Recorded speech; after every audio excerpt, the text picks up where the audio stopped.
Front fender removal. Let's get to it and learn the tips and tricks.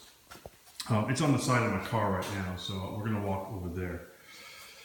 First thing you're going to want to remove, or not remove, it's up to you. There's going to look like, you know, shiny chrome bolts here and here. I'll show you where those are in a second.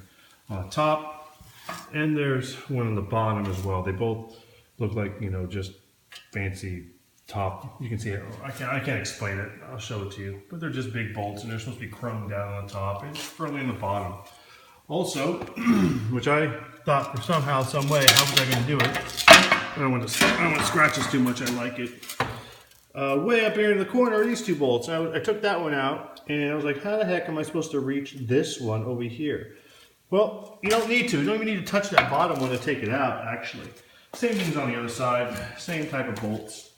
Right there, as you can see, those ones are left in, because I didn't even get to that one before I figured it out. So let me show you what I did.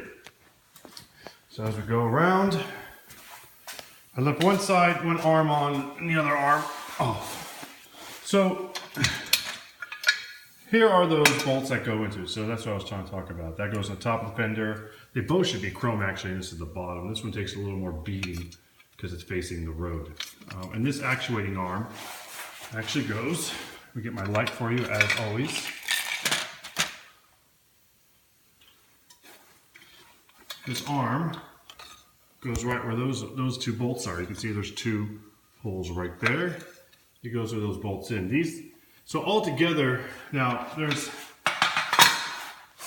two parts. So the fender, those arms sticking out right there with those brackets on the end, they go mounted into the inside of this.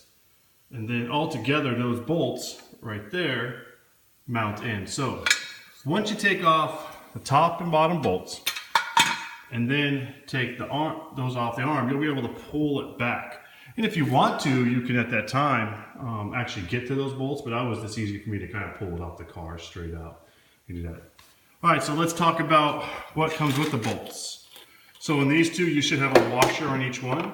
These are rather long bolts. I'll pull one out for you.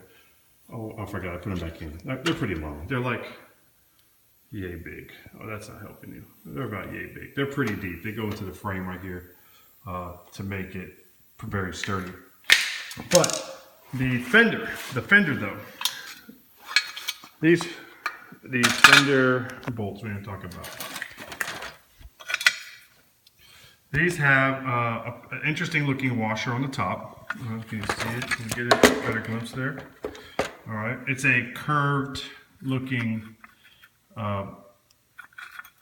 contoured washer. That's going to go on top, underneath the fender, but on top of this arm.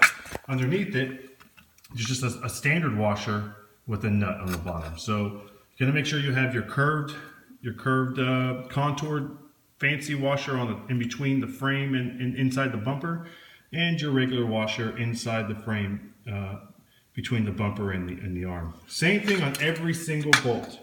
As you can see, this is my bottom one, and it's also got a contoured washer and the same one. So you should have one contoured washer for every single bolt. So like I said, there's 4 of them. One extra little thing, and I left it on over here for you.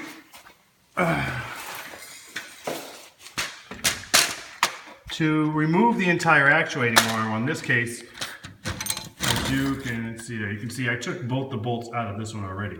And it's pretty free hanging. It's just there. The only thing keeping it on is this lever connecting it to the fender. Not a lever, I'm sorry, this support bar connecting it to the fender. Once I remove that, and then you can remove this in itself.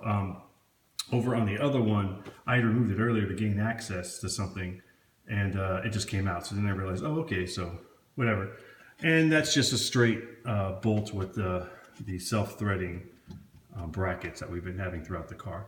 So very simple removal. Don't make it harder like I did for some reason, trying to figure it out like it was blowing my mind. So 2 bolts, and there's 4 bolts that are on the fender, the chrome ones with the washers, and there's a bolt right here connecting this support arm to the fender, and that is your front fender removal. Thank you very much.